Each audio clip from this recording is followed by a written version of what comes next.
Twitch and to YouTube. I guess that will work fine for today. Oh, hey Adam, how you doing? It's the first time I've streamed in quite a while, so I got to get back into the thick of it and try to practice back up. Kim and I are going to start doing videos again, I think. So, hey everybody, thanks for joining. Joe from What I'm Playing Now. We're going to forget Facebook for right now and just stick with what we have going on. We are going to play through, and I played through this a couple of times. I just checked that before the stream. Who hadn't streamed for? Yep, it's been several months. We're going to play through the Seventh Continent. This is a board game, kind of like a choose-your-own adventure style board game. I've done a couple of streams of this before, and I kind of wanted to get back into playing this game a little bit, so I figure why not just do a solo stream and actually see if we can actually get through one of the curses. I played through a couple of times, like I said before. I've gotten close to finishing the curse, I think. I actually have some of the music. Somebody had created an app on the phone, so I actually have my Bluetooth speaker here on the other side. So we'll put that on for a little background noise and music. The way the game works is you actually select a clue card that is going to have some information on there for you to start off. It actually has your starting location too. It also maybe gives you a little bit of information about what we're going to be doing. So there's a map on the other side. I'm taking this one a little bit more seriously in that I actually have my cartographer's notebook here, and we're actually going to be drawing this out as we're playing this, as we're exploring the Seventh Continent here. So let's just go ahead and get started. I'll jump over to the overhead view in a second after I read kind of like what you're supposed to read before you start a new adventure. It says in the book, it's 1907. A renowned explorer, you have just come back from the first expedition on the Seventh Continent, a mysterious land that was recently discovered off the coast of Antarctica and probably one of the very last terra incognita in the world. You are recovering from your adventure when, whilst reading the daily newspaper, you realize that several other members of the expedition have disappeared suddenly for unknown reasons. Coincidentally, you've been lethargic for the past few days, feeling feverish, kind of like how I feel right now doing my first stream in a couple of months, and finding it difficult to get up from bed. A cold shiver runs up and down your spine. You have to face the facts, and evil is consuming you from within. At nightfall, you fall into restless sleep without knowing that for you, this is only the beginning. So that kind of sets the story for what we're going to be going through. I'm going to take the rule book and set it under my cartographer's notebook here. Hopefully we don't have to refer to the notebook too much. The voracious goddess. Let's read the clue that we have here. The idol that seems to be calling you has been haunting your nights. The piercing cries of a few seagulls pull you out of a deep slumber. They sound so strange, as though they were laughing. You try your best to understand where on earth you are. How did you end up in this place? Your memories are clouded and you seem unable to remember. While sifting through your journal, you come across a handwritten sheet upon which something that looks like a route was drawn, along with several statues. As it so happens, one of the statues looks exactly like the idol from your restless dreams. You begin your adventure by putting the O10 card into play. Each player places their figure on it. Oh, Kim, does that mean the sound is not working? Oh. Okay, hopefully it looks and sounds good, because I checked it on the laptop and the sound sounded okay. We're going to grab the 10 card here. We have to grab the first 10 card that's available. So this card says, thick columns of yellowish smoke rise up from cracks in the volcanic rock. To the east, the peaks of a rocky cliff look down, mocking the ocean below. So we're going to put the O10 card here. Now the way this works is we're going to switch to the view here. Hopefully that go. There we go. We're going to switch to the overhead view here. I have a deck of cards here, which are going to be my skill cards. Oh, thanks, Kimmy, for letting me know that. It sounds good as well. I was hoping that the batteries had not died in the mic, and I didn't replace them. This deck is essentially has the skill cards in there that we're going to be going through for the game. I have 5 of my cards in this adventure deck. There are also 5 curse cards in there. Curse cards are going to be cards that really just aren't utilized. They're kind of just more junk cards. They clog it up and they don't give you any sort of benefit when you're drawing cards from this deck. And this deck, when it runs out, I will be putting the cards face up in the discard pile here. And when this deck is completely in the discard pile face up, I then have to take the cards out of the discard pile, shuffle them up, put them face down in the discard pile.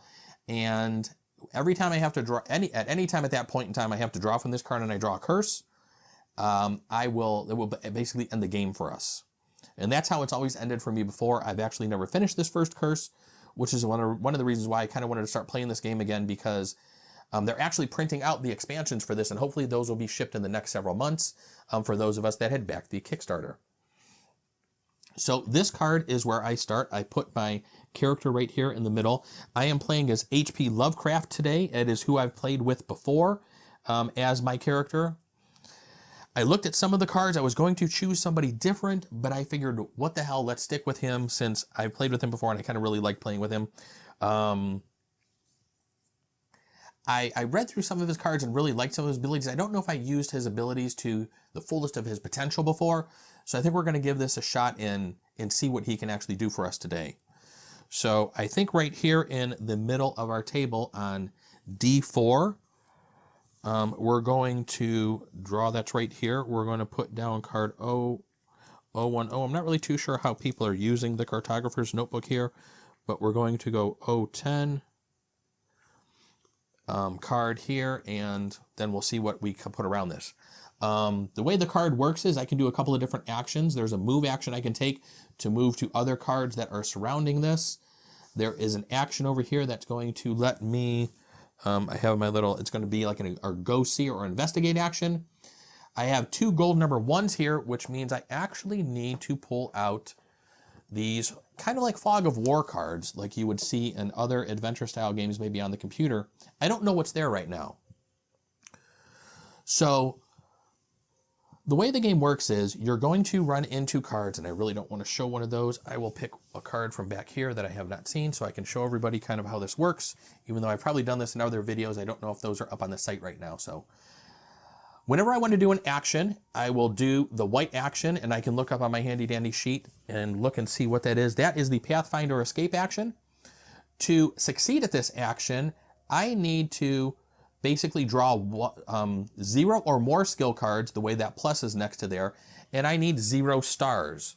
So the way the game works is you're going to be drawing through this deck of cards here, and you're trying to get stars on the cards that you're drawing to be able to succeed at the actions. The Pathfind action that I kind of just showed you there is what is on these 2 cards as well. Let's go back and get rid of the big screen there and go back to the table. These 2 Pathfind actions don't really cost anything, so I think what we're going to do is, for the first one, we're going to, we'll start off going to the side here. This could be one of many things. This could be an item that I would possibly get to put into my inventory. It could be it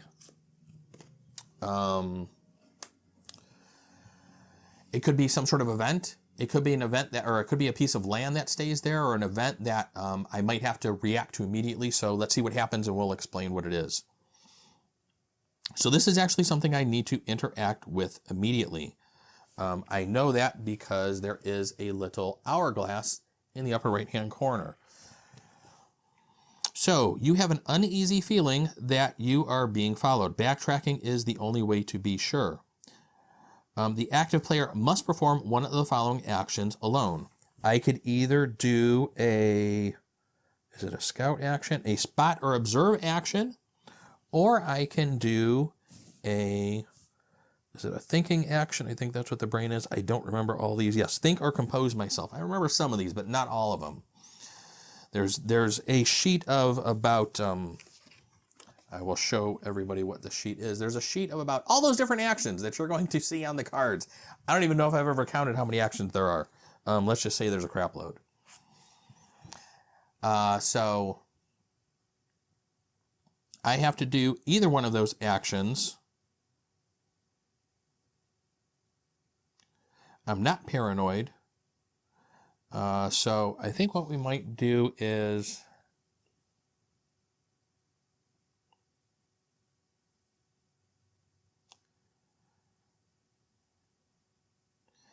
player must perform one of the actions alone.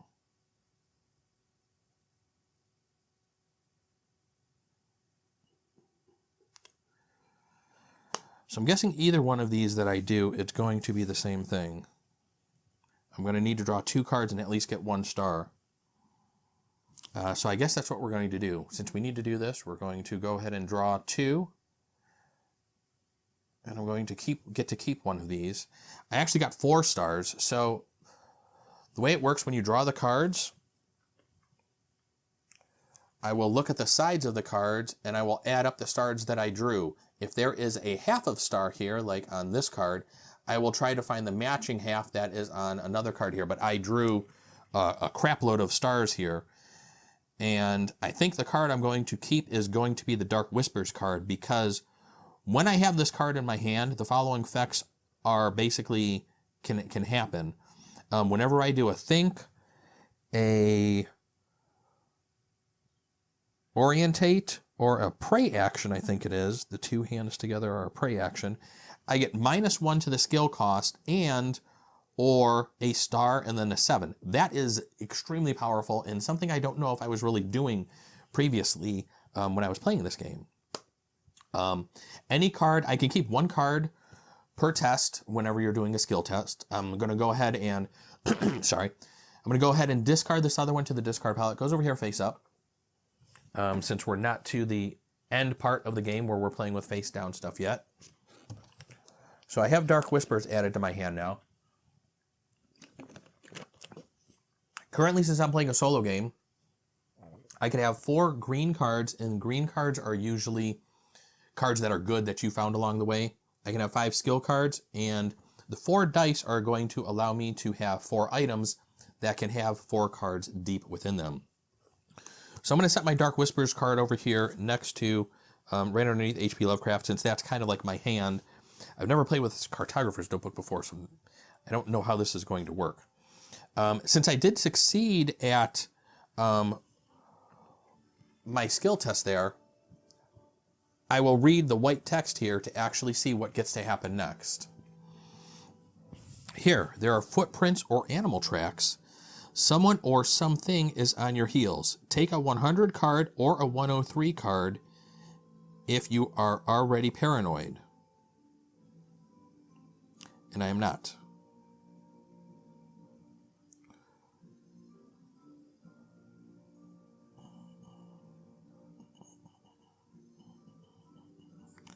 So I'm not paranoid, so I don't take a 103, but I do get a 100 card, it looks like. And I think the 100 cards are usually, yep, bad things. I am paranoid now.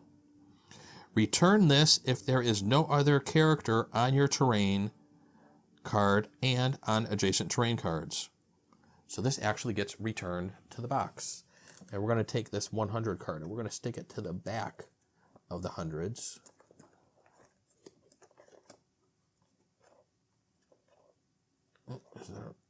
I think all the hundreds might be paranoids. I'm not too sure about that one. Since this card is complete, this will go over here into the past pile, and we will set that there. And what I then get to do is, since I just successfully kind of like completed this action and removed the fog of war that was there, I will put out the 009 card, which will actually show me another part of the continent. The ground is totally barren here. In fact, the only vegetation among your surroundings are clumps of red seaweed clinging to the rocks. Plumes of yellowish smoke spurt from the ground from time to time, swirling around a dead seagull. So I will put this here like this. And then what we need to do is, again, put out more, kind of like our fog of war. We will grab a couple of more number 1s. One will go here. One will go here.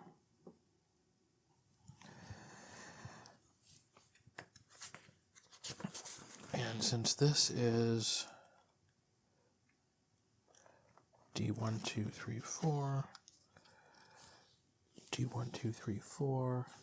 So where the heck do they have like 5 and 6 at? Why is that only by like 5 by 4 by 4 when my mat's 5 by 5? That kind of stinks. All right, I'm going to have to maybe think of another way to use this cartographer's notebook here because it is not matching up with my map. That could get to be tricky. So let's just say in 3D, over here, we have the 009 card. Here we have our starting point we're going to put down. And I have a feeling I know what's to the one side of this. I believe it's kind of like a rocky cliff. I probably should maybe just write a little bit smaller in here. But we'll kind of like figure out how we're going to do that as we're playing it. So I just revealed this card.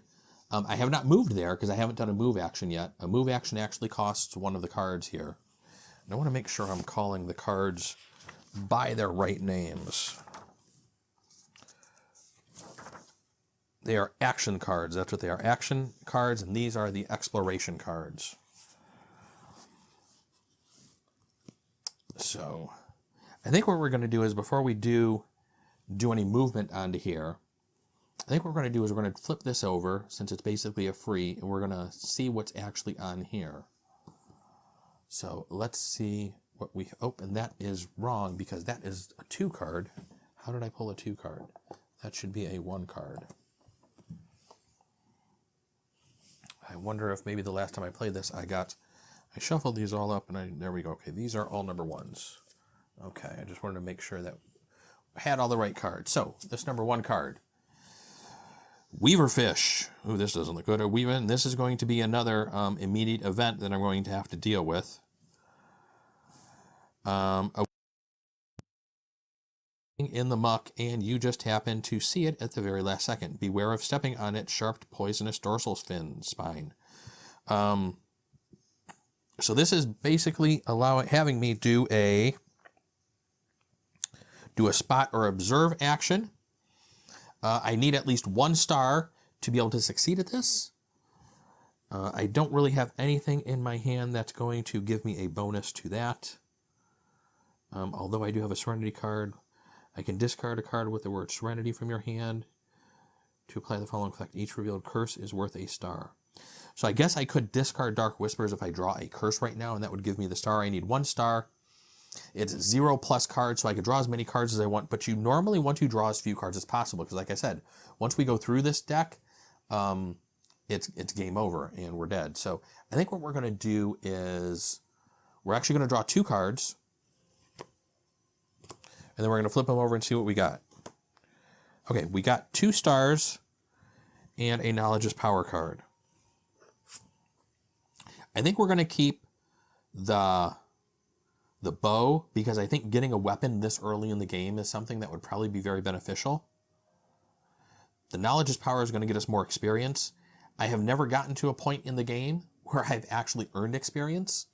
So we're going to go ahead and discard this one and actually keep the bow, add it to my inventory. So now, when you're actually doing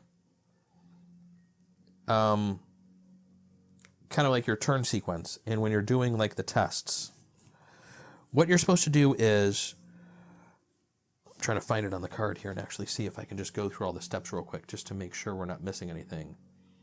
Action resolution. All characters involved may use their actions. I don't have any items, or may use their items. I don't have any items currently, because the bow is actually still in my hand. I haven't crafted it. When it's crafted, I will put a die up here, which shows me how much usage it actually has. The cost, you determine the cost of the X cards shown by the blue diamond. Usually it's skill to the gold star, how much you have to have. The minimum number of successes that you need.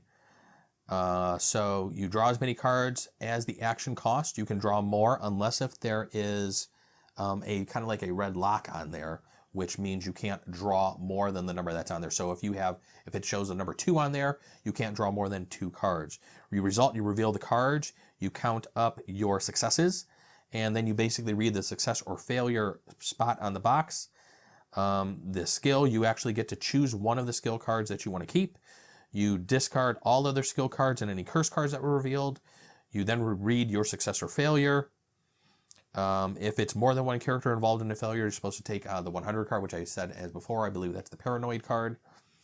And then you need to look at your hand limit to make sure. So those are kind of like all of the actual action steps you're supposed to go through. I'm kind of not Since I played the game several times before, I kind of know what I'm doing, so I'm not really going through all of those verbatim. I will try to do those a couple of times just to make sure I'm not missing anything. Sometimes I do play this game a little fast, and I think I tend to miss a few things. But since we actually drew 2.5 stars, we got the 2 stars here on the bow. We were successful. By sheer miracle, you avoid getting stung. There's nothing else that really happens. This basically gets put into the past, and we draw out our next world card, which is the 007 card, which is going to go there. Oh, it's been months since I played this game, and it's really actually kind of fun to be back playing this one again. Further to the north, the terrain slopes steadily down to the water. So here we have, what card is this one? This is 007. That is in 4E. 007. We kind of have a card that slopes down to water. Slopes down to water. So this is kind of like, oh, I thought it was a dead end card, but I guess it is not, because there is another 1 card here. So let's pull that out and throw that up here. So see, just by taking several actions, doing some skill tests, I've already turned over 2 cards, and now I pretty much have an idea of what is here. I can move over here and possibly, oh, I have that upside down because I need to put all of my cards like this. There we go. And actually that means that does not go there. I was wondering why that card was there. I had that one upside down. It's kind of tricky playing the game upside down a little bit. So those match, because that should be the 007 card, that should be the 10 card, so that's now correct. I can do an action over here, which is the go see or investigate action, and I think that's what we're going to do next. I'm just going to move my guy over to here. It's not actually taking a move action to do that. You're just kind of seeing what is over there on that side of the continent. It looks like it's basically just drawing a card, and I don't need any stars. So this card I will actually get to keep if I want to. The other thing I kind of didn't mention is the game comes with this handy-dandy magnifier. You want to pay attention to some of the cards, and I should probably do this because I can't remember which cards actually have them on there. There are some cards that could have numbers written on them, and it can actually replace the card that you have here with another card from the box that could have some different exploration items on there. It could possibly have some different resources on there. In this game, you can craft items at any time. So this bow, even though if I look at the bow card, it looks like wood and vine would give me a discount if it's actually on the spot I'm in. It doesn't need to, I don't need to be on a spot with those resources. That's kind of like one of the nice things about this game. You can craft anything at any time.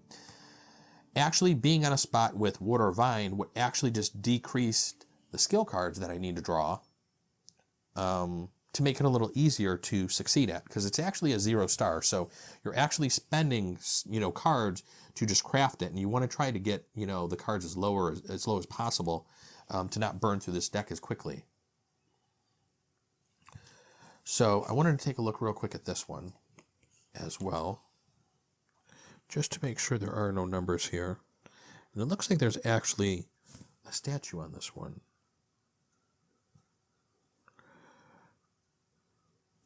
Because I'm trying to remember what the different statues are on here.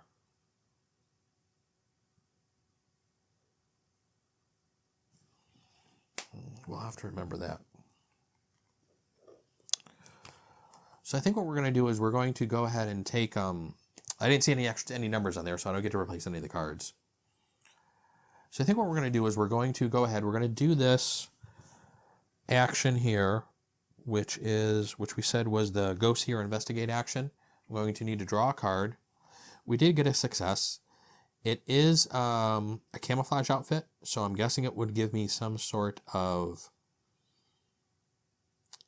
maybe like some sort of benefit to, defense. So that's something we're possibly going to have to craft here. Each of the items I have right now are going to cost me 3 cards to craft, because each of them needs resources I really don't have. It looks like the resource we have is stone with us right now. And the camouflage outfit actually needs foliage or vines. And as we said, the bow needs wood or vines, of which we have none of, which is kind of a bummer. So we succeeded at our action, and we now get to actually place out the 005 card. You stand before a nearly 50-foot high rocky path, a rocky peak. The view from up there must be quite interesting. So this is a climb action I would need to take. And I'm not really too sure if I want to do that action without actually having maybe some sort of resource I have, like rope or something like that. So I think what we're going to do is we're going to do a move action. I think we're going to move on to this card here and explore this area down here, because it's really, really kind of, I really don't remember what is really down here.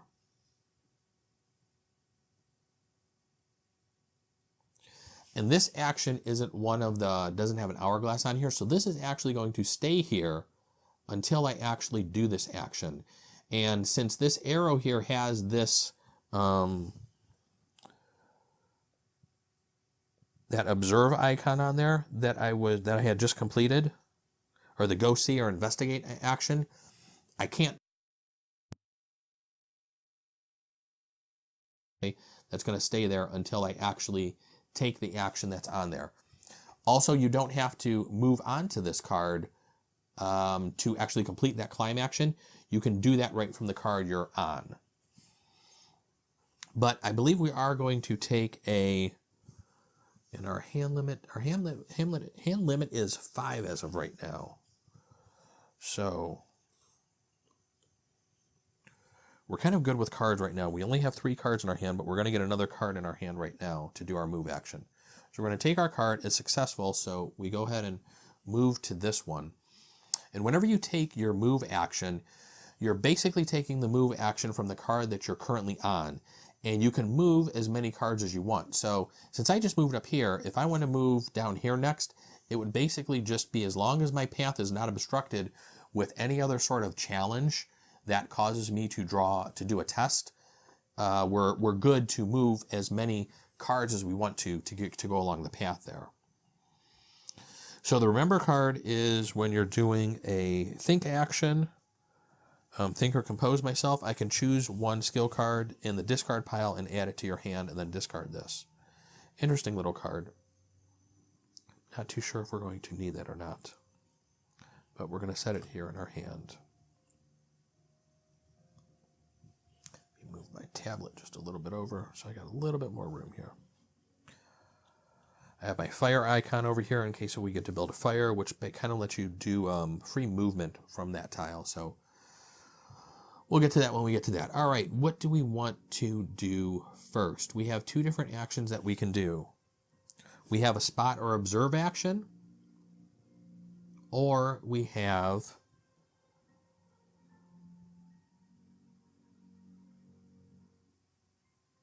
I wish they had these in alphabetical order or something, because sometimes finding these are just tricky as Sam hell.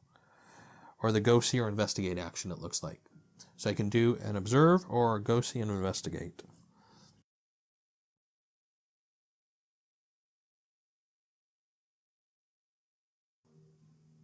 The observe action first. And it says it's 0 cards you have to draw. So since my hand is just about full, I think we're actually, and it's 0 stars, I think we're actually just going to say we succeed at this and draw the 0-11 card. Because to do this action up here, I'm going to need to actually draw a card, and that's going to fill up my hand. So right here, we're actually just going to take this as a free as a free card. If there is a purple flag card under the Satchel Journal with, I have a purple flag card, which is the clue, but it actually isn't the icon I need. You may apply the following effect instead of revealing this. You may return it and place it and take the card whose number is equal to 11 plus the purple card from the adventure deck. So there are cards that have kind of like these icons on them, these purple icons. There could be purple or blue. And I do have a flag, like I said, on the clue card, but the icon does not match, so we don't get to do that. So we're going to just keep this card. We don't get to replace it. A man is lying face down among the rocks. Approaching closer, you notice his clothes are torn and tattered, and his body is swollen and puffy. Parts of the body are mutilated. The man's skin bulges with what would look like large eggs. I can do a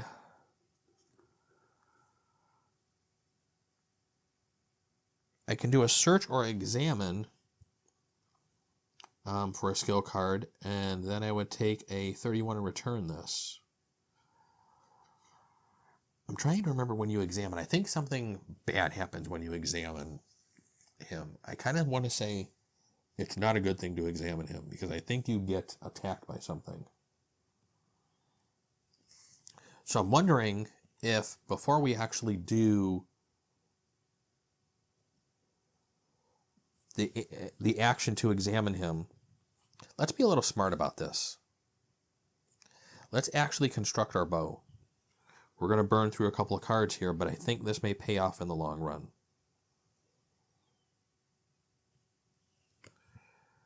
So what we're going to do is do our bow. That's going to cost us 3 cards, and I have to spend those because I don't have anything that is really going to lower the cost of that, which kind of stinks. I really don't want to go through 3 cards right now, but we're going to have to.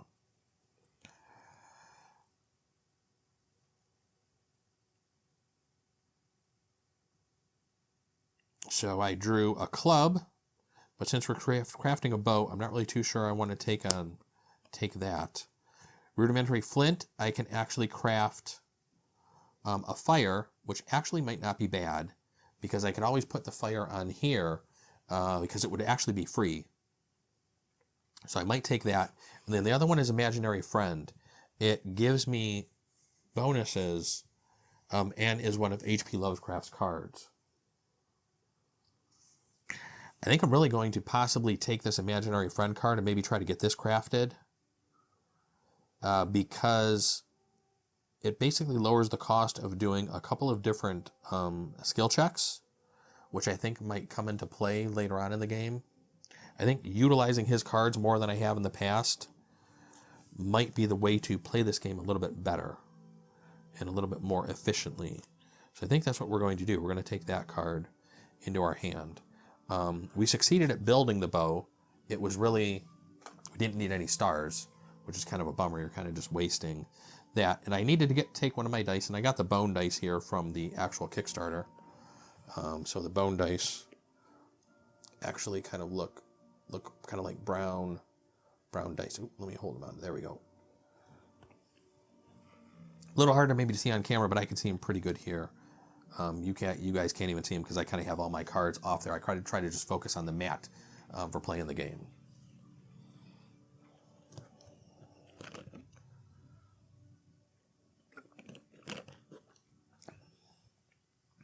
So we got our bow crafted. So if we need a weapon, we actually have it now. So now let's actually do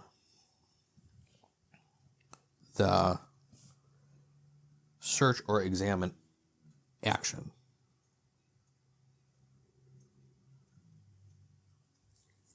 I'm trying to see if I have anything in my hand that may assist with doing this action. I don't see anything in my hand that will. So we're going to go ahead and draw a skill card. We don't need any stars. Think. Randomly take up to 7 cards from the action deck. You may add 1 card to your hand and must shuffle the other cards back into the action deck and or the discard pile you choose for each card. Discard this. Interesting card there. So that's my 5th card. We now have a full hand of cards. So the next card that I take, I may be discarding a card from my hand to keep a card into my hand. We succeeded at this check. So we need to get the 031 card now.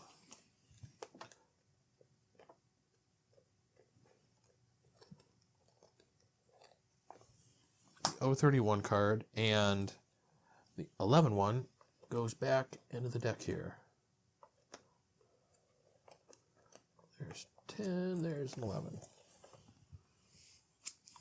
31. Oh, that's right. I got attacked by... See, that is why I built the weapon, because I thought that would happen. So where we are, slope down to water, we're going to put that on 5E, which is off to the board. 5E, body with monster. So we remember that. I thought something attacked you, but I wasn't 100% sure. I really wish I would have remembered a little bit more. As you lean down to search the corpse, a disgusting creature jumps out of the water and lunges at you. It does not seem to like the idea of you staying near its eggs. So I need to do an attack. The attack is actually, since I have a weapon, I have a bow, it is actually -2. So, but the thing is, I need to get 6 stars right now to defeat this thing. So now here is the test. How many stars do I want to use for this?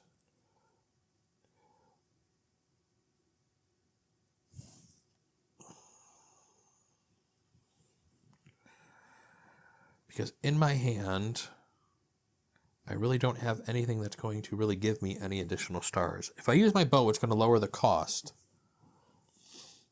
But at this point, and it gives me an additional star in the 7s. So I guess it's going to be worth it to actually.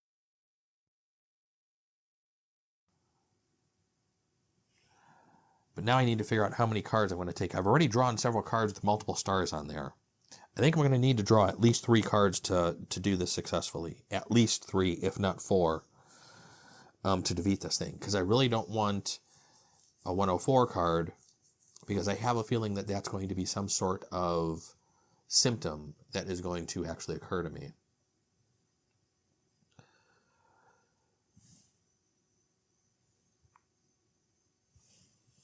So I think we're going to go ahead and do I do 3 or 4? Because if I draw a 7, that'll give me a plus. I'm going to have to draw 4 because I need, it's 6 pluses that I need. I need 6 successes, so I'm going to draw 4 cards. 1, 2, 3, 4. And one of these could be a curse card. No curse cards. But I don't think I got 6 successes. We got 1, 2, 3, 4, 5. Oh, I do have 6. 6 because of my bow. I don't believe that that actually worked. We were successful at that. All right. So now I have 4 cards that I need to figure out which one I want to keep. I'm not going to keep the friction fire. The walking stick might not be bad because I believe it lowers your combat and your walking, which would be very, very good. That would save you some movement costs. Wild Imagination. This is another HP Lovecraft card. You may not take the following action unless there are experience points under the Satchel Journal card. You learn from experience. All right, I think I'm actually going to keep the walking stick. I'm going to have to get rid of a card from my hand. I think we'll get rid of the Think card. because I can always pull a card back with a remember card. So there's my 5 cards that I'm keeping. We used one of our bows, which actually won us the card. So I defeated the creature. So I can take one 002 card and a 32 card from the adventure deck if available, banish this, and take a 139 card. Take one 002 card. I don't remember. I don't know if I've ever defeated this thing before, so I don't know if I've actually ever gotten to take these cards before. So this should be kind of interesting here. I got an 002 card. I don't want to look at these yet. And a 32 card. I'm actually kind of stoked here that I actually completed that. That was... It didn't burn that many cards. Getting that bow that early in the game, I've never had a weapon that this early in the game. So there's our 32 card from the adventure deck, if available. Banish this and take a 139 card. Oh, I'm hitting cards that I don't think I've ever seen before. All right. So let's do the 002 card first. Fish Mollusk. Randomly take 4 cards, 5 if you have the fire resource, from the discard pile, and shuffle them back into the action deck. Okay, so this is actually an item.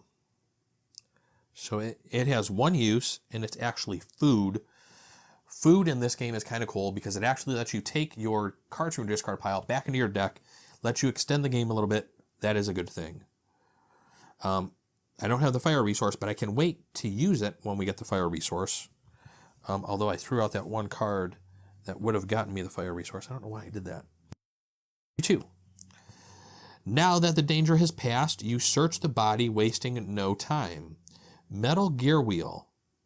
A small metal gear wheel found on the body of a naval officer.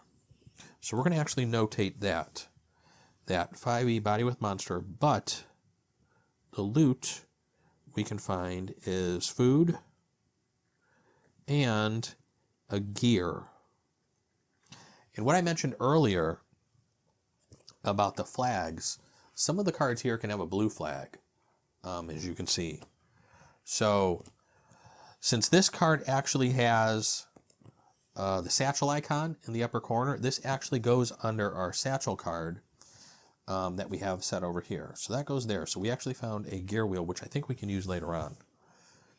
And then the 139 card. Judging by the insignias on his jacket, this man was once a French naval officer. Despite being worn and faded, you can still make out a name.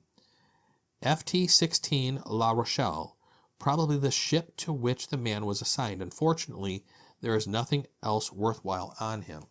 So this kind of just sits out here now. We've already done the action. It says we can't do it again because it's on there, and that's kind of like ends that part of that adventure. This card gets banished, so this card goes into our banished section here at back in the box. So we're going to put that card back there. I haven't gotten to banish too many cards. Banished cards come back at the end of the game, so that card could be shuffled back in, but we will never see it again.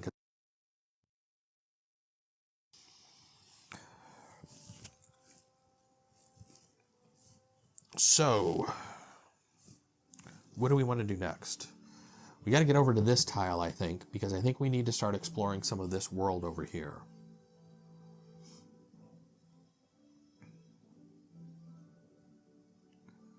All right.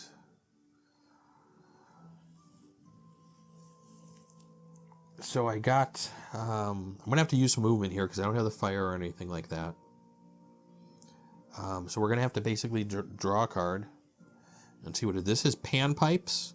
I don't think we're going to keep this card because this is music for fire and thinking. Some of these without the resources are just costing way too much to be able to build them, and I'm going to be burning through that deck way too quickly. This is going to allow me to move. As I said before, I can move to any spot that is unobstructed. So that's what I kind of just did there. Let's get rid of our side view there. I keep forgetting to do that. At this point in time, we're going to go ahead and do our pathfind or escape. We're going to do pathfind. We're going to start over here and see what we have over here on this side. There's a couple of different things we can do on, well, there's one other thing we can do on this part of the island, and that is spot or observe. There's some sort of red clay stuff over here. I can't remember what that does. There's so much of this game I don't remember because it's been so long since I played it. All right, here we have thinking ahead. This is an action I need to take immediately. You take some time to ponder your possible options going forward to survive in this hostile environment. One character involved may discard one card with the keyword will from their hand or inventory in order to obtain a star during the result of the following action. The walking stick is will, and that's will, so I can get rid of one of those cards. Eureka, I've got it. One character involved may choose one card in the action deck or discard pile and add it to their hand. Okay. So I have to take a thinking or compose myself action right now. I need one star, but I can actually discard a card with the keyword will from their hand, and in the bottom of each of the cards, I'll try to do a close-up here, you'll see keywords like that one. It says will down here. Some will say serenity, some says clothing stealth. So there's different words that can be down there. I'm going to go ahead and discard the remember card and set that into there. That gives me the star that I actually need to succeed, so I don't have to draw a card. But it also lets me take a card from the discard pile and add it to my hand. So I could probably take that card back, but I don't think we're going to. I think we're going to take a different card back.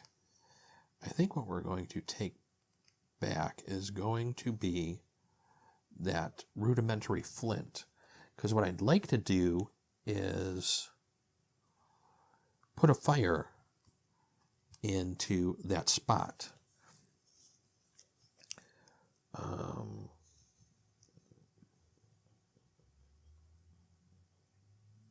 So this way I can move back to this way for free, because you get to move to a fire spot for free. So we're going to take that card back into our hand. And then this card is going to go into the past. And then we'll be flipping over an O15 card in its place. So that card goes into the past. Let's grab our O15 card. All right. The terrain is split in two by a small bay. Okay, so this is one of the areas, like I was talking about before, where I would have to stop to actually, and can't move through. There's actually a skill check here to actually move through this card and get through it. So we're going to go ahead and put this card out, and this is going into the 2D spot. This is going right here. This is card O15, and this card is the waves break and crash loudly against the jagged rocks. Getting to the other side is not going to be an easy task. This is a skill test to move. And I can't draw, so I'm writing more text into my boxes than pretty much anything.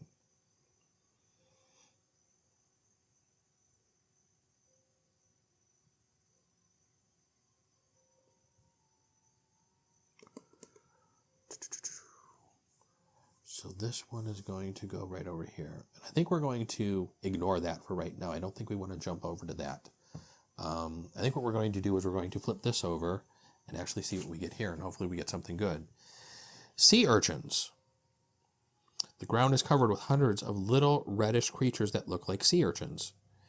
You will have to tiptoe through the colony if you want to continue this way. Each character getting involved in this action may discard any number of cards with the keyword skill from their hand and or inventory. For each card discarded this way, you get a star. during the result step. So if we don't make it through this, we're going to get injured again. I don't think I have any keywords with skill actually in there. And we need 2 stars to do this. This is a balance test, I believe, because I believe that's what the teeter-totter is. That's what it looks like. Yes, balance or jump. And I don't think we have anything in our hand that actually lets us balance or jump as well.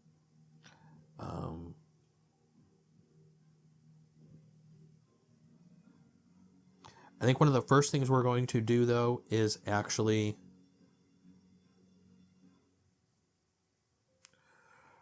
we're going to, before we do anything, because this card actually is a card similar to this, it doesn't need to, it's not an immediate card.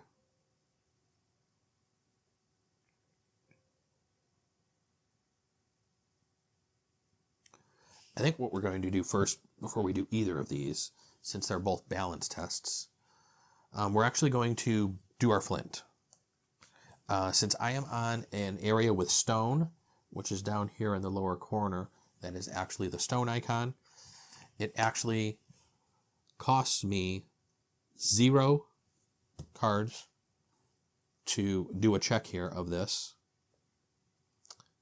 And that will give me an item where I actually have, move HP Lovecraft over, I'll put HP Lovecraft over here on the keyboard because we haven't had to type anything yet. That'll give me another item, so I have 3 items now in my inventory. I can have 1 more item, and what I need to do is start basically putting items underneath these cards because I can go 4 deep. What that'll do is when you use the item, it allows you to use any of the abilities on any of the cards, and if it actually has, if I put another will card under my bow here, which is will, it would actually let me add however many dice pips that it has on the bottom card to the top one. So if I put a card on here that has a die in the upper right hand corner that has 3 pips on there, and I put that under my bow and it has the will and it matches the words, I would get to bump my bow up to 6, which is something I don't think I've ever done before in some of my playthroughs, and something that you definitely, I think, need to do is try to start building those items up that you have there. So I think what we're going to do is we're going to take the action of using our flint, which is going to draw a card, and I need a star. I don't think any of my cards give me any bonuses for the fire action. I don't know if I should draw 1 or 2 cards for this. I'm going to draw 1 and see what happens. I got a star. Thank goodness. So that is going to use up my flint since it was a card that only had a die in the upper right-hand corner that had 1 pip on there. It is basically used up, and it is going to get discarded. And I actually get to put a fire figure into play. So we're going to do that. Now, what I can do is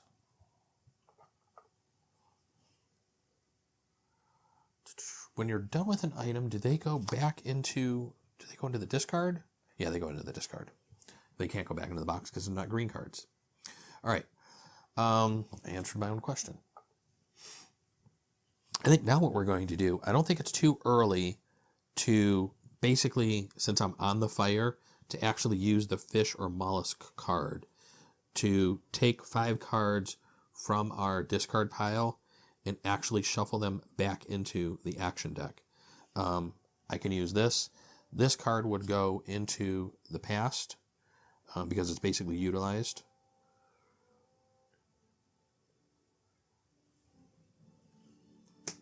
Oh, return. This one says return this. So this actually goes back into the box there.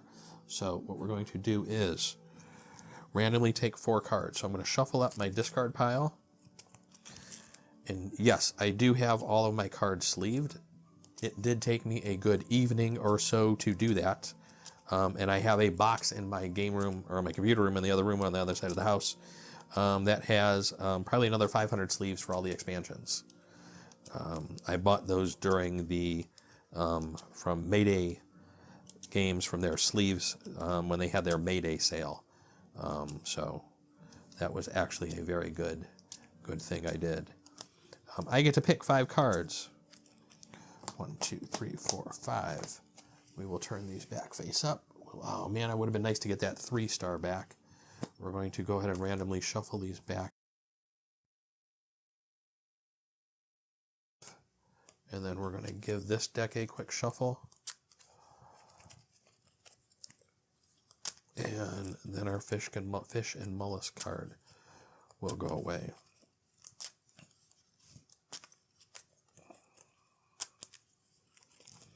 Okay. The cards do shuffle very easily with those sleeves on as well. This was card 002 from killing that big squid monster earlier.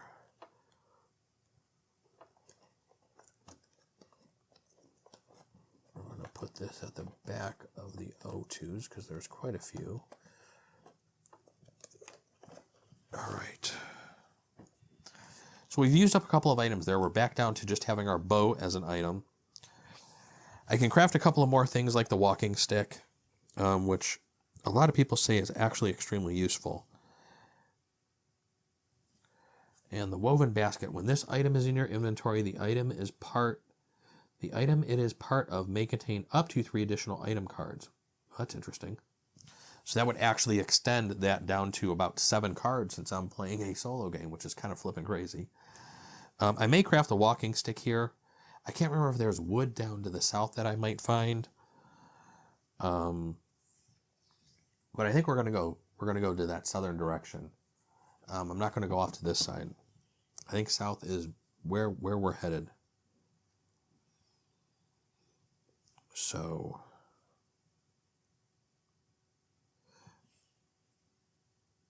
don't think we've done our observe action yet up here. So I think we might do that. We might do that first.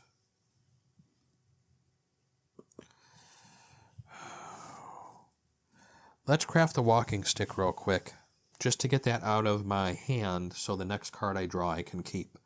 Because I don't think there's any wood that I've run across. So I'm going to have to draw 2 cards because we don't have any wood. I have snowshoes and dark regeneration. We're crafting the walking stick. We're going to put a 4 on there. I didn't need anything for successes. It basically just cost 2 to do that. The following effect applies as long as you have this in hand. If at least 1 curse card is revealed during the result step of an action you are involved in, you may return your freezing, frightened, hungry, nauseated, or tired state. Let's keep that. That is definitely a good thing to have in hand.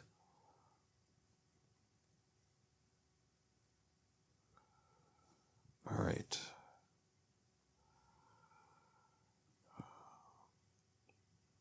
So we have our walking stick.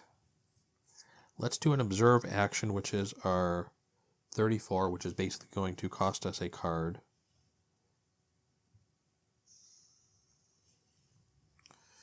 And it's the panpipes that we did earlier. We didn't need any successes. We're just going to go ahead and discard the panpipes and pull card 34 out. And you want to watch when you're drawing these cards because sometimes there are multiple of... So what I'm looking for in the box is I'm looking for card 34 there. And sometimes there's multiple cards. So there's like multiple 2s, there's multiple, 10s, and stuff like that. And some cards there is only one of. 34, it looked like there might have only been 134. So you tear a piece of seaweed and give it a taste. As soon as your tongue starts to tingle, you spit it out immediately. However, its flexible and strong stem might prove useful. Immediately after this is revealed, take a 029 from the adventure deck if available. Well, it should be because I don't think we've used any of these cards before. So let's take our 029 card. Bright red seaweed is clinging tightly to the rock. Perhaps it is edible. 29, red seaweed. I don't remember having this before, because this is going to go under our satchel as well. The stem of this red seaweed is both flexible and strong. It could easily be crafted into something nice, into some nice cordage, or as a component in other equipment.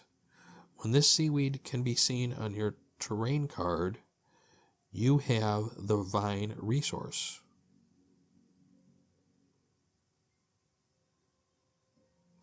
Interesting. Interesting.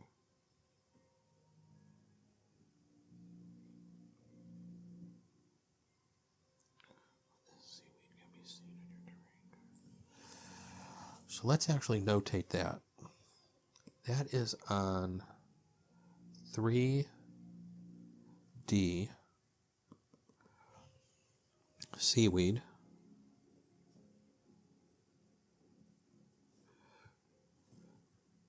By 034 observe.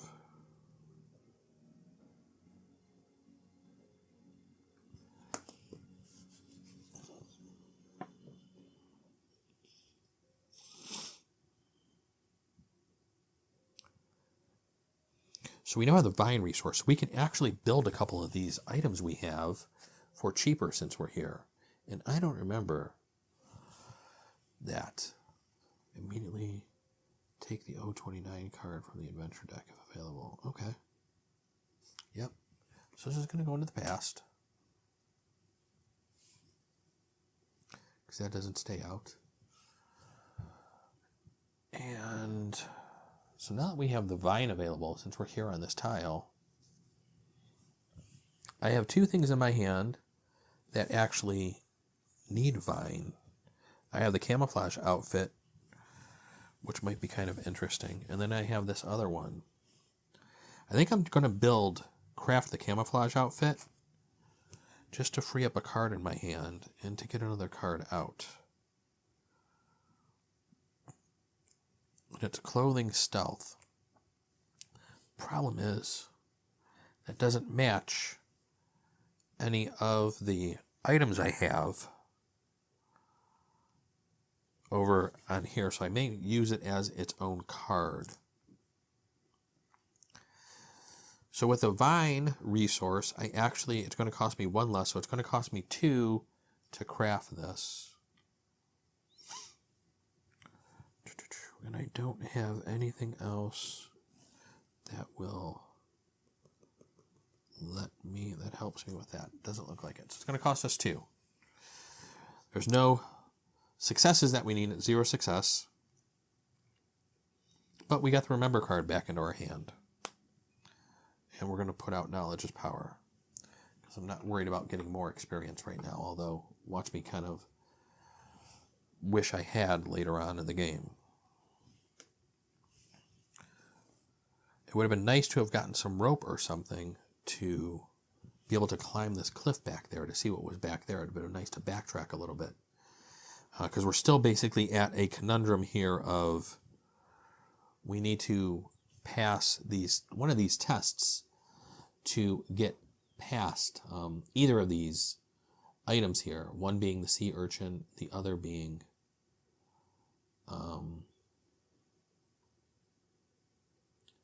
this test between this rocky water. And I think we're going to go the sea urchin route and go south right now.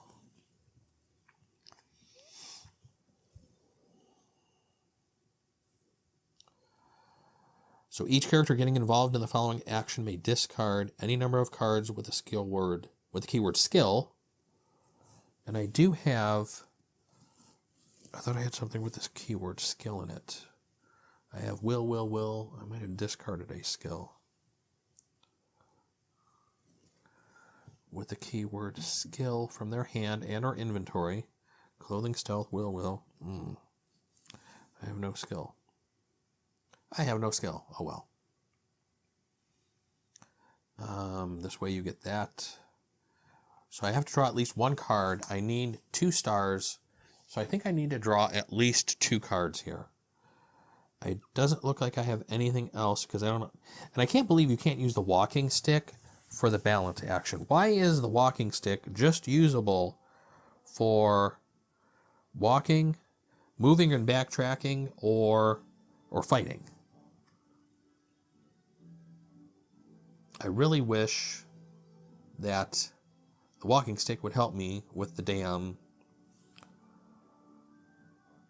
balance or jump action, but it doesn't look like it's going to. We're going to draw 2 cards. 2 cards sound good? I think 2 cards will do it. We need 2 stars. So that's a star on each card. I wonder if we should draw 3. Let's draw 2. Oh, we got our first curse. So what can we do here?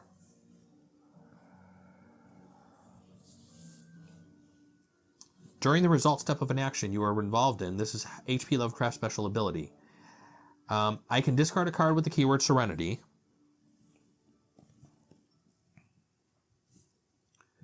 From your hand to your inventory in order to apply the following effect. Each curse revealed is worth 1 star. Remember that we just drew is a Serenity card. We are going to discard the Serenity, or discard the, remember to add a star in, because the shovel that we just drew is 1 star. That will give us 2 stars because we drew a curse. The curse gets discarded into the discard pile, and we actually just succeeded at that, and we gave ourselves a shovel, which we can build, which is going to be definitely beneficial, because we are on a spot with stone. We are going to be building that shovel, definitely. Definitely building the shovel. I think that will help out.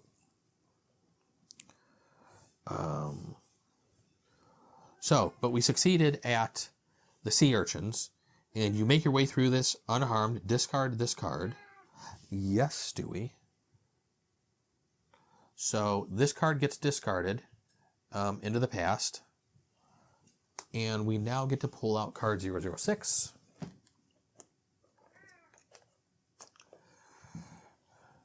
There is no smoke here. Some moss and even a few bamboo-like canes grow in this area. Huh. Interesting. All right. So this card's going to go here. This is card. That's going to go in 4C. 4C. This is card 006. We got some bamboo, moss, and we'll see what else we find there, because we put out another one Fog of War card right over here. So that's going to go there. Oh, nope, these are moved over. That goes there, and that goes there. There we go. So that was in 3C. I wrote that in the wrong place. 3C. Gotta move that over. That was 006. Bamboo. Moss. All right. All right.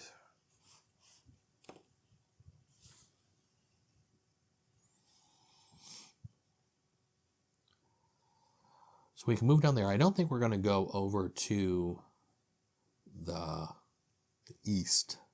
I think we're probably going to go down to the south if we do go anywhere. But I am on an area with shovel, with stone. So I think right now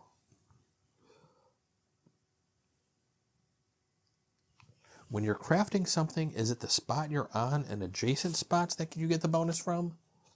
Because there's bamboo down on that spot. Let me look that up real quick.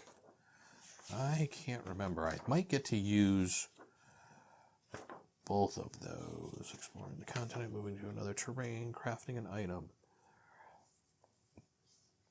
The items you can craft are made of resources, while these on your terrain card are on a permanent event attached to it. You may reduce the number of cards drawn. Craft action.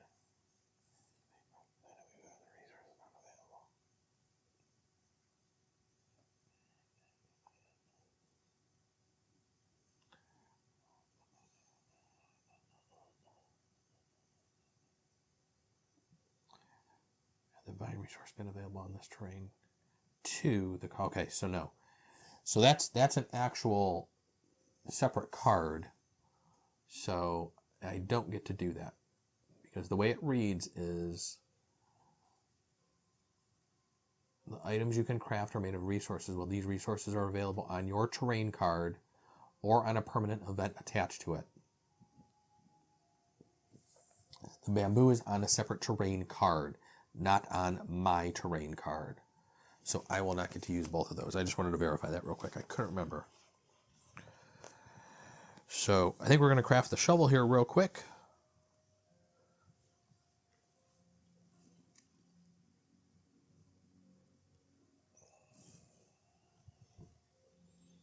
Since we're on the stone, and it's -2, so I only take one card to craft the stone.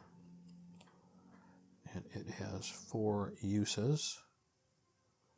So let's put that on the 4. Draw the... Ooh, I found the raft. Oh boy, I don't know if I've ever found the raft before in the game to where I could actually use it to sail somewhere. Because I know I've actually tried to... I might have before, because I might have sailed one place before. Okay, so that was our craft. I think right now what we're going to do is we're going to do a move. We're going to use our walking stick, because it's kind of just sitting here doing nothing. We're going to save ourselves a card. The walking stick saves us -2 to move. If you move to a terrain card where there is an explorer or fire, it's -1 move. Okay, I'm moving off of that. So from there, what we're going to do is we're going to look at this card here, and this is lunch. A plump seagull is hopping around just a few yards from you. If you are a vegetarian, just ignore it. This is an action where I draw one card, and it's a combat. I'm going to use my bow, because it's actually going to allow me to draw one less card and give me an instant star. So we're going to take our bow down to 2. We're going to go ahead and draw...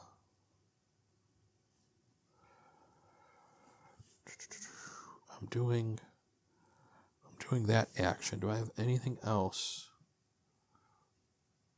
that gives me anything for the hunt action? I don't think so. I do not. Okay, I got a star, and my bow gives me a star and a 7. So with 2 stars, we actually got it. Learn by doing. You may discard this card during the cost step of an action you are involved in order to apply the following effect, -3. Wow. That would actually come in handy to build the raft and possibly put it under one of these, craft skill. Oh, man, it wouldn't add up to anything. I'd probably have to put it over here on the shovel, but I think we might do that. I think we're going to get rid of the woven basket and keep this learn by doing. Because I can possibly move back to where the fire is for free to actually craft the raft for essentially free, which would be amazing. So we actually defeated this, and we get the 001 card, then banish it. So let's draw the first 001 card. We got some meat crustacean. Oh no, it's an item, and I have no room left on my items. I think what we're going to do is this is going to give me 6 cards. So we're going to discard one of our items, and we're going to get rid of the camouflage outfit. Man, that was a waste doing that. We're going to have to just discard that, because I am not passing up putting 6 cards back into my deck. As I know how tight this game gets. Anytime you can get food in this game, you utilize it, and you take it to your advantage.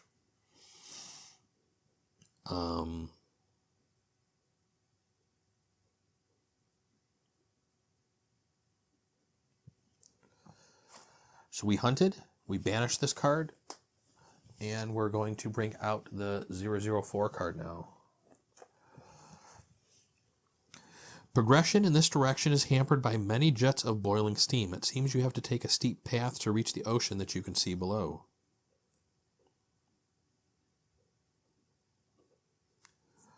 All right, so this is going to be in 4C. 4C is what we just written in before is 004.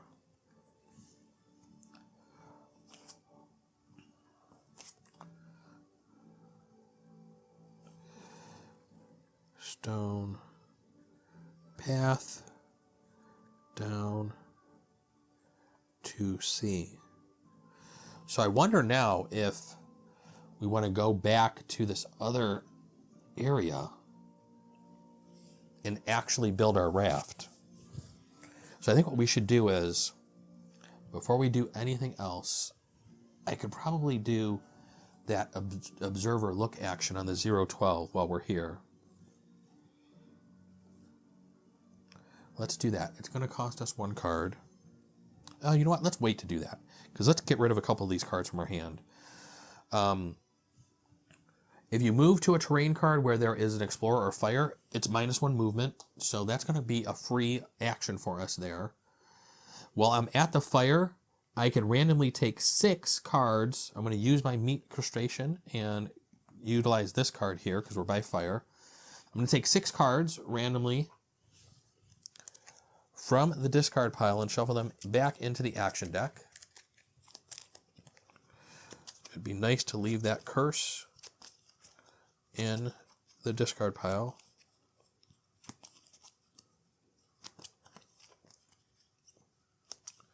Give these a good shuffle up. 1, 2, 3, 4, 5, 6. And you can look through your discard pile, and the curse is going to go back into our adventure deck. Damn.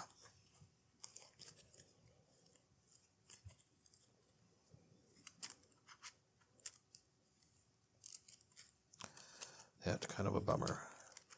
It would have been nice to not have that.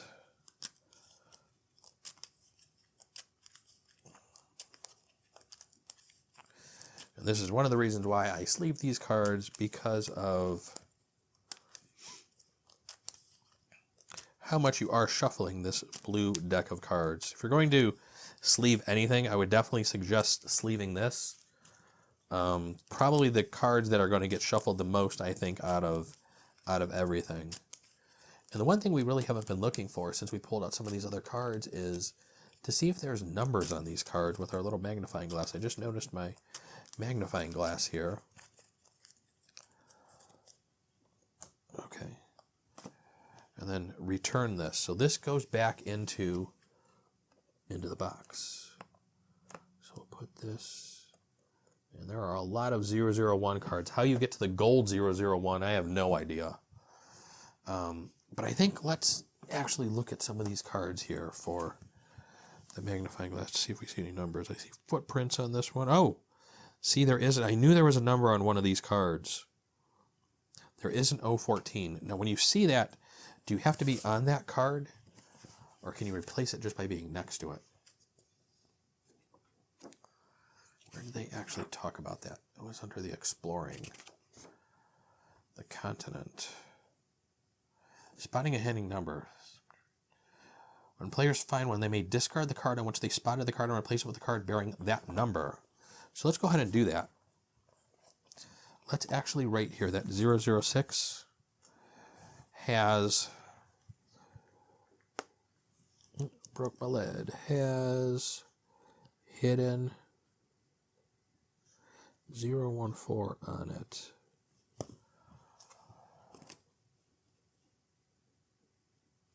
So I believe it said we can put that back in the box and take the other one. I just want to make sure I'm doing this right, because it's been a while since I actually found one of those.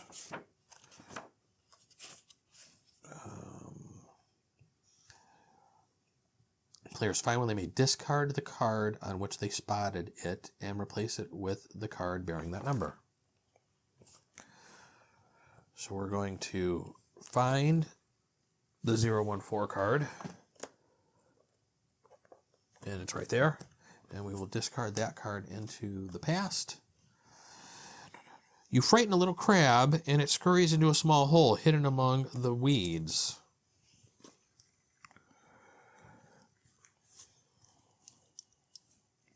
So this could possibly get us more food. Come on out, lead.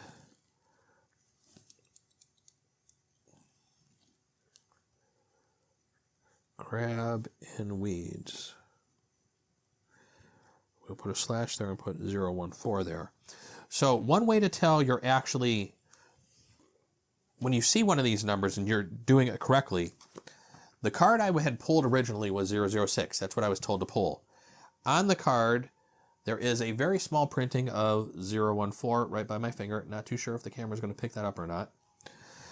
But when you pull the 014 card, the one thing you should see is a thumbs up that shows you the card you're coming from. So 006 thumbs up. The 006 card is what I had. I know I actually did not make a mistake there, and we pulled the right card. So this card's going to go into play there. And let's actually search this one. I think that was one of the only numbers I had actually found while playing this game so far.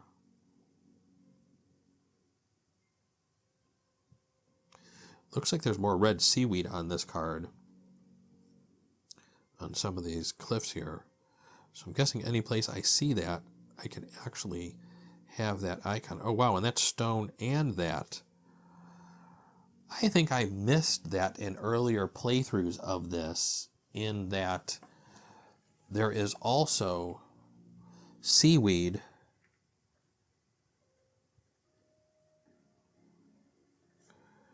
and stone is there. That gives me vine and stone. I need wood, though, for some of this stuff. All right. So I'd actually move back here to actually build the raft, or build it. But I think down there, or actually down here, I could actually have, all along that coast, all along those cards, it looks like there's vine. That's really interesting to know. I had not caught that in previous playthroughs, that the red on all of these cards, and by the red, they have this red kind of like down here, where my middle finger is right there, which you can see, that is actually the seaweed along there. And with that card that I found, that red seaweed, when this seaweed can be seen on your terrain card, I have the vine resource. I don't know if I ever had that previously in other games, which is kind of cool to have right now. All right, so I think what we're going to do is, since we are on this, we got our food, we got those cards back into the deck, we're going to build the raft, because I don't have any wood. So it's going to cost me 3 or 2 less because of the seaweed. I have learned by doing this, which is going to cost me 3 less.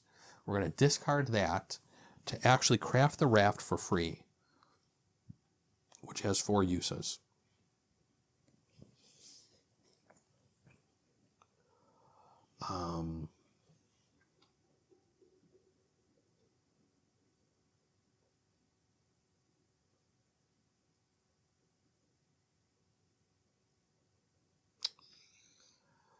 I think what we're going to do is we're going to do the move action, so it's going to cost me 1. And we're going to move down to this card here. Oh, and I got a curse, but it really doesn't matter because there's no failure. That is just going to get discarded. So, still doing okay.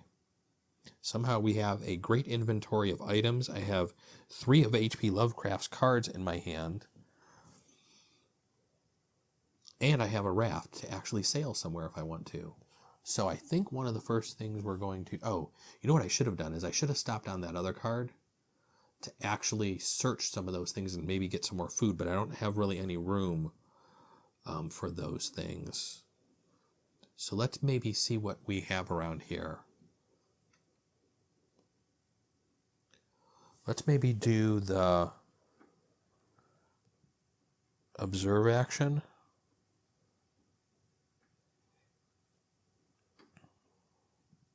Let's do the spot or observe action, which doesn't cost me anything, and it's just card 035. I don't think I'm going to draw a card, even though I only have 3 in my hand, but we are going to take card 35.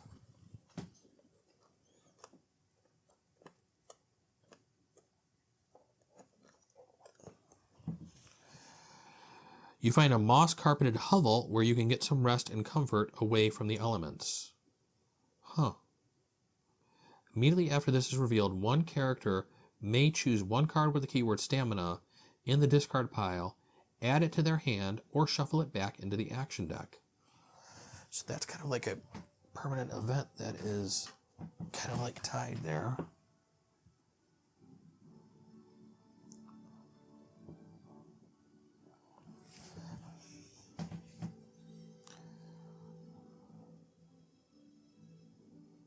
That's interesting. I don't think I ever saw that before.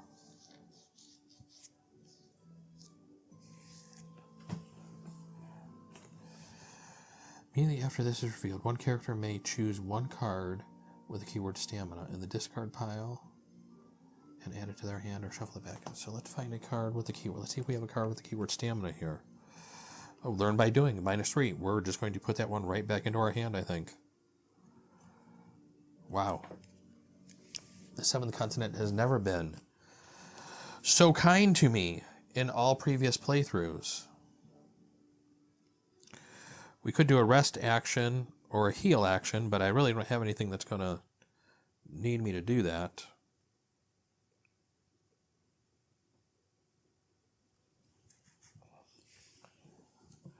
So I think we're going to look at the Go See or Investigate. This is going to cost us a card. It's 0 stars. Knowledge is power. So we're going to go ahead and keep that since we actually have 5 cards in our hand now. And that is going to be card 008.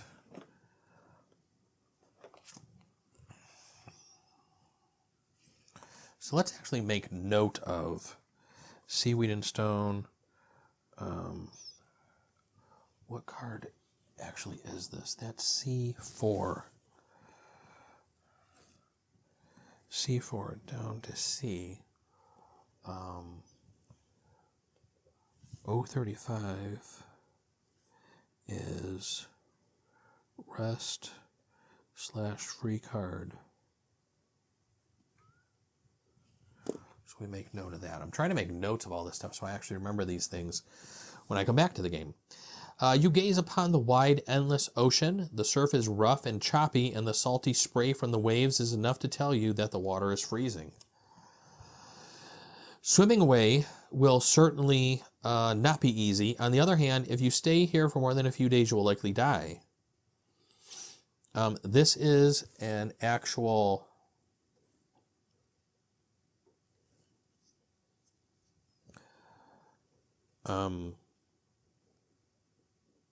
kind of like action with that I could use the raft with. This is a swim action, if I believe I remember that correctly. Where is the anchor? The anchor is swim or sail. My raft is going to give me 2 plus a 7, but I need 9 stars. And I don't know if I have anything else that's going to give me a whole hell of a lot of stars in here. Getting 9 stars is going to be difficult. But if you do that, you get the flag, an 023 flag, and the raft actually has a +5 on there, so I would get to do 028, which I don't know if I've ever done before. Oh man, I wanted to go back here and get this food as well. I think what we might do is go back and try to search that 016 and see if there's actual food there.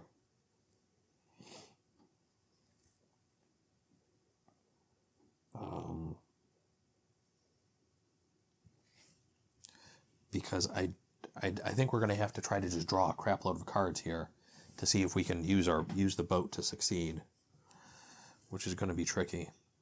I'm going to use the walking stick and take it down to 2 for a free movement back to here. We're going to do the search or examine for free on 016, because I don't think we had done that before.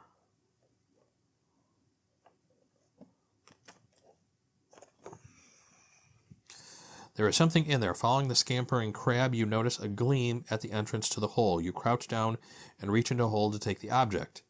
Another metal gear wheel. Oh, wow. So on C3, we also find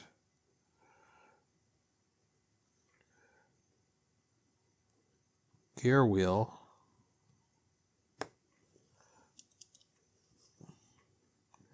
Gear wheel in 016.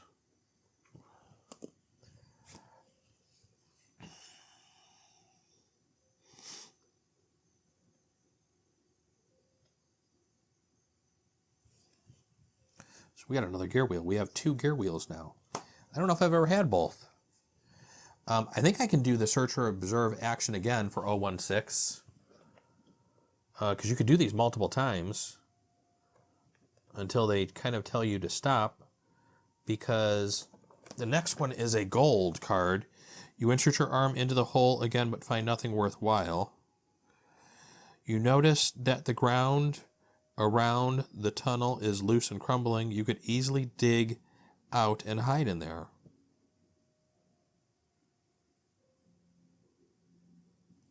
So this actually is a permanent card that stays there.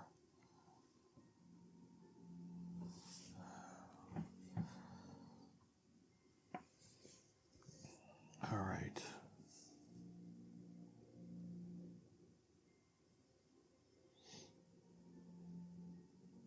So the island is finally coming together. So I think what we're going to do is we're going to maybe do the 012 action again down here, which is the observe action, the spot or observe action.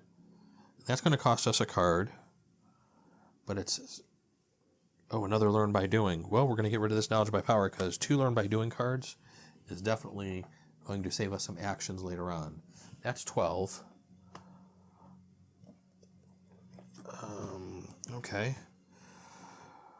From the few tracks you spot on the ground, it seems that a small animal was recently here. You hide and wait in silence. Depending on the number of successes you obtain, if I take a hunt action, I can obtain the following cards, which is probably going to be food.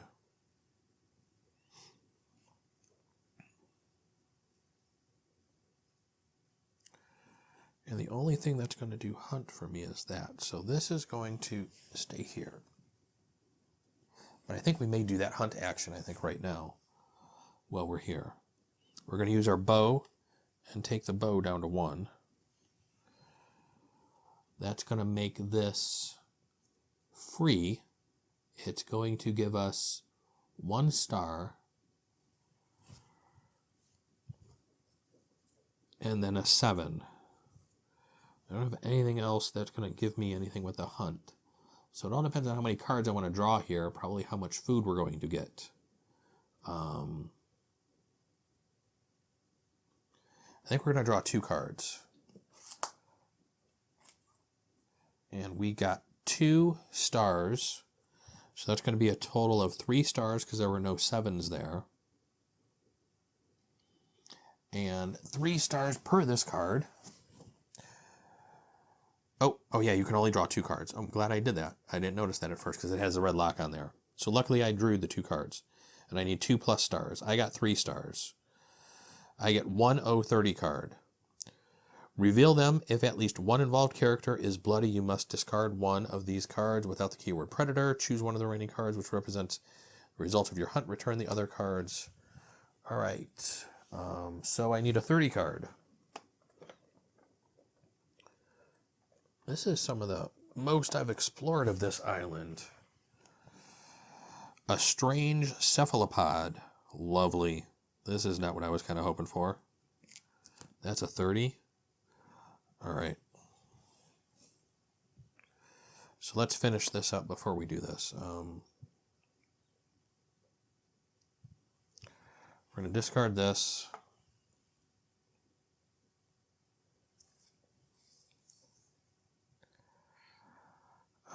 Do I want to keep the dark side? The following effect applies as long as you have in hand. During the consequence of the action is a success, you may take all the curse cards in the discard pile and shuffle them back into the action deck. Wow. I think we're going to have to keep that. I think what we might do is get... Oh, man, I really don't want to get rid of one of these Learn by Doings, but his cards are actually really good, I think, this game. All right.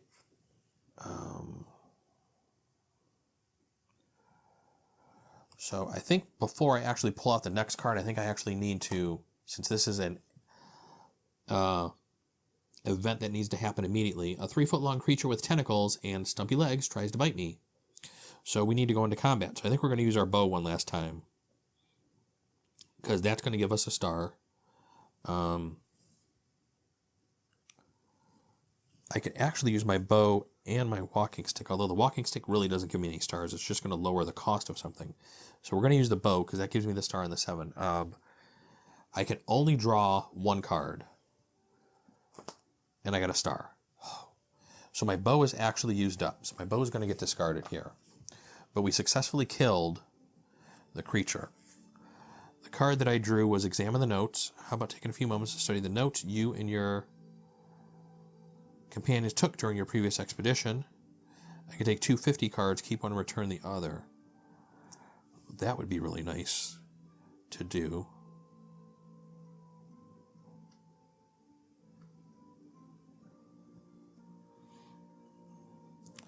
I think what I might do is get rid of the imaginary friend, which is his item, and discard that. Maybe we can hopefully get that back at a later time. I really don't see a need for that item right now. We have other cards that are helping us. And I think pulling that 050 cards, those 050 cards might kind of be interesting. 1, 2, 3, 4, 5.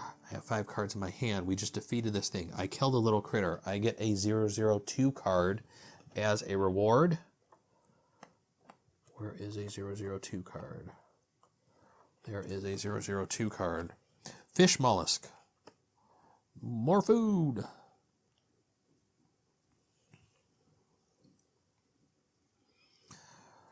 So, this card is going to get discarded because that's that. I now pull out the 012 card, which I think is going to be the gold 012 card, which I don't think I've ever seen before. Apparently there is not much more food in this desolate land than you have already found. You realize you had better ration what you have if you want to make it through. Immediately after this is revealed, one character may discard 2 cards from their hand in order to choose 1 card from the discard pile and add it to their hand. So I'm not going to do that. We're going to put that card back out there. That's a permanent card there. This card is going to get discarded because we went through that.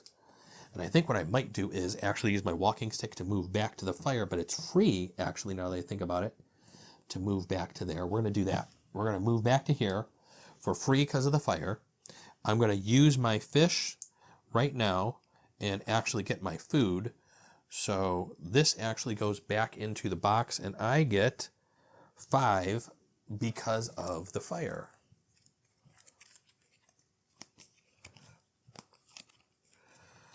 So I've explored a lot of this territory so far, and it's looking like I haven't really used a lot of cards here.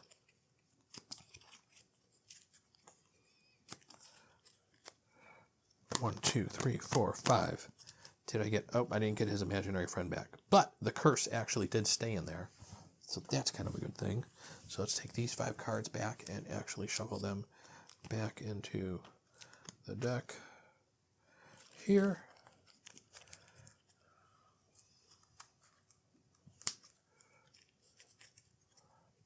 All right. Man, this is so far the best I've done exploring this. I've made it to a couple other parts of the island before, but I've never explored actually this part of the island in this much detail, which is actually kind of cool. I actually feel like I've accomplished something today. And we're going to have to save the game here shortly, I think. Because it is well past my dinner time. But I still want to do maybe one more thing. I would love to climb that rock, but I don't even think we're going to attempt to do that.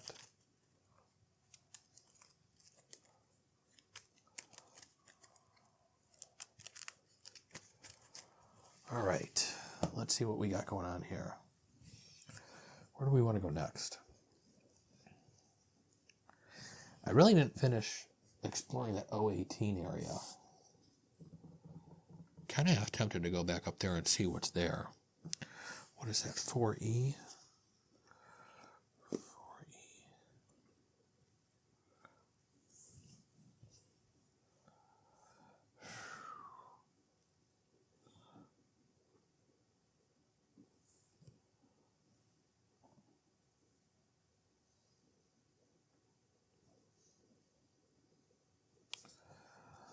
Oh, what to do.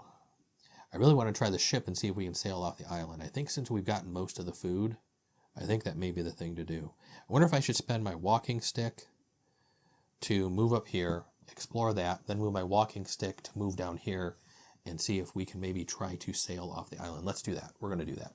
I'm going to use the walking stick once for basically a free movement up to here. We're going to pull a card for the 018, Knowledge is Power. We're just going to discard that one because I have way too good of a hand with all of H.P. Lovecraft's card in my hand. And we're going to look for the 18 card.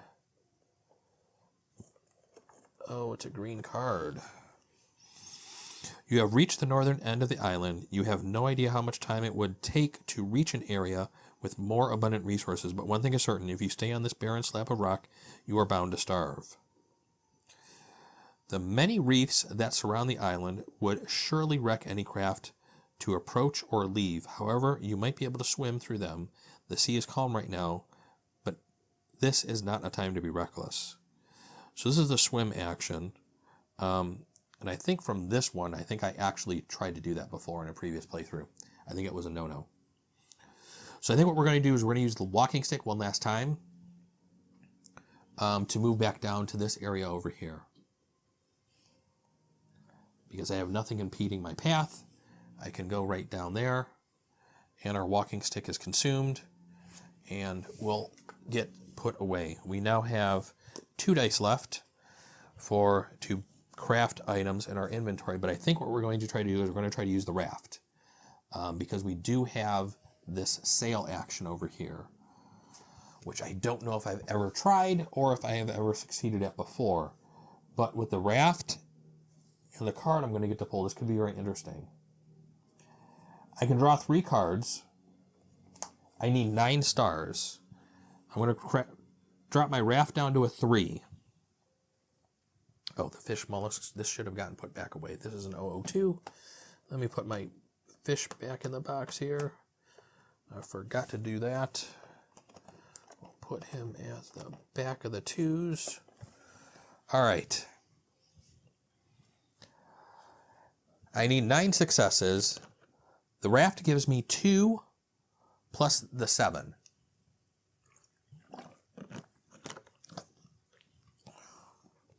So any 7s I draw will be successes as well. But 9 is crazy. So I'm going to need 7. I'm thinking about just drawing 6 cards since I've actually been doing so good. Just for the hell of it. Just drawing 6 cards. Because I don't want to fail at this. I don't have anything else that's going to allow me to do the swim action. I didn't craft anything else. Oh, 3, 4, 5, 6. This is costly, but I think it's going to be worth it. So I have 2 stars. There's no star there. There's 2 stars. So there's 4 stars. A curse. 5 stars, 6 stars. I need 3 more between these 2 cards. 1 and 1. I think I was 1 short. So we have, and there were no 7s, seriously? 1, 2, 3, 4, 5, 6, 7, 8. I am 1 short because I drew the curse card. But, if I discard a card with the keyword Serenity in it, H.P. Lovecraft's special ability is to turn a curse card into a star. So I need to get rid of a Serenity card, and that's one of his cards. So let me look at these real quick. Which one? I have 2 that have Serenity in them. The following effect apply as long as you have this card in hand. If at least one is revealed, this one stops negative effects. The following effects applies as long as you have. This one is for doing different skill checks. It's -1 and gives you a star and a 7. I think I'm going to keep that over returning the different state cards. That just turned this curse into a star, which gave me 9 stars, which is a success. Since I used my raft, the flag on here, the card that I'm going to get to pull says 23. I have +5 on the matching flag. I get to pull card 28 to see where this takes us. I definitely don't think I've ever done this before. Card 28. All right, here we go. You launch the craft and pull away from the islet. After navigating for many hours, you are finally able to make out the wild coast of the 7th continent ahead on the horizon. All right, so this is an immediate test that we have to take. I can take 2003 cards, return all the cards on the board and in the past, put a 125 card into play. Each player places their figure onto it. So I think we're moving to a different part of the island. What part of the island on the Voracious Goddess, I'm not too sure. But let's get our 2003 cards real quick.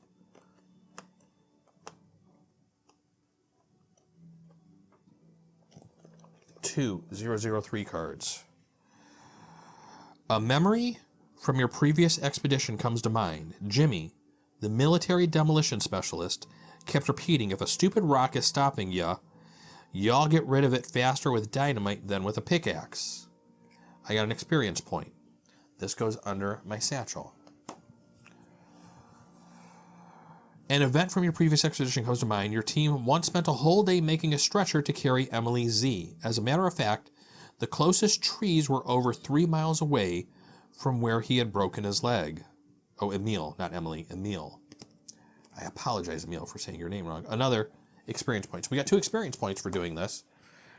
Now, we return all the cards on the board to the past. So let's actually figure out what we're going to do here, because the curse is going to go away.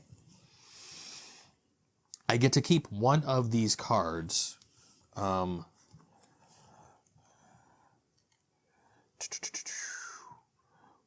cord. Yeah, now I draw a woven cord. Put a fire figure into play. That costs 2 friction fire. Wood, stone. Camouflage outfit, valiant heart. You may discard this card during the result step of an action you're involved in order to apply the following effect. 2 stars and take a 101 card. Really torn. Do I take fire since I'm moving to a new part of the island, which is going to definitely come in handy? Or do I take the Valiant Hearts card, which is going to give me 2 stars, but maybe take a 101 card? And I can't remember if a 101 card is a negative effect. I think it might be a state card, which could possibly be some sort of negative effect. I can't remember. But man, oh, I got to keep one of these.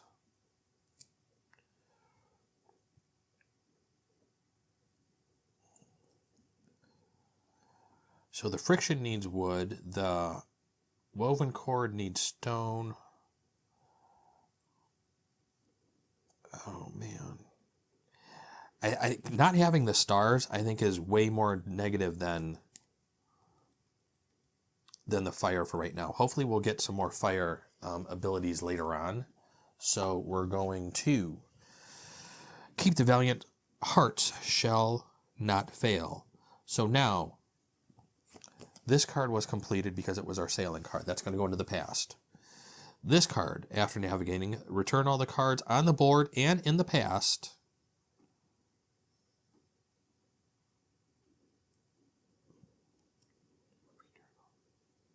put a 125 card into play. So basically what happens is my fire comes off the board.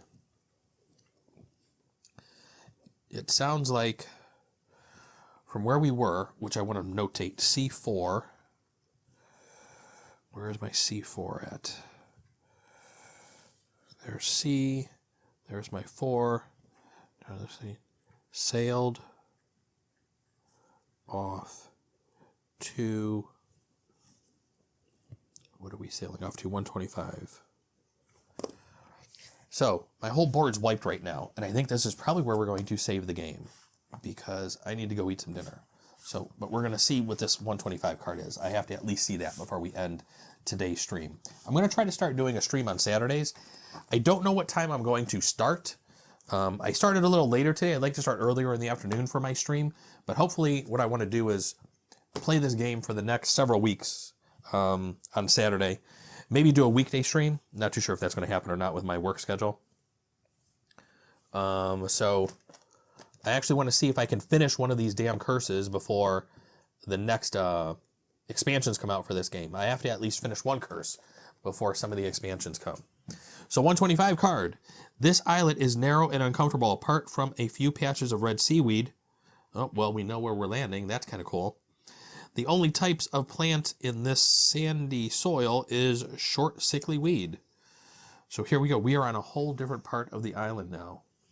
So I wonder if I can tell from where we just damn sailed to. But we actually have stone and seaweed here since we have that other card under our thing still. So we're still sitting, I think, pretty good even after drawing all those cards and sailing off the island. Hopefully we can find some food on this part of the island to actually extend our search some. But I feel like I'm actually going in the right direction finally. I'm trying to look on the little map here that they give you as to where I might be on this part of the island. Well, let's go ahead and plop this down. This is card 125. We're going to put our figure on there. We're going to have 2 Fogs of War. And I don't think I'm actually going to go any further than this. I don't want to put down the Fogs of War and start getting into it because then I definitely won't stop, and it's already 7:30. And I was trying to give myself a 7 o'clock stop time for this. But hey, if you're watching, thank you for joining. Definitely subscribe to our Twitch channel, what I'm playing now. Hopefully I'm going to be able to do a podcast tomorrow. I did get some gaming in this week.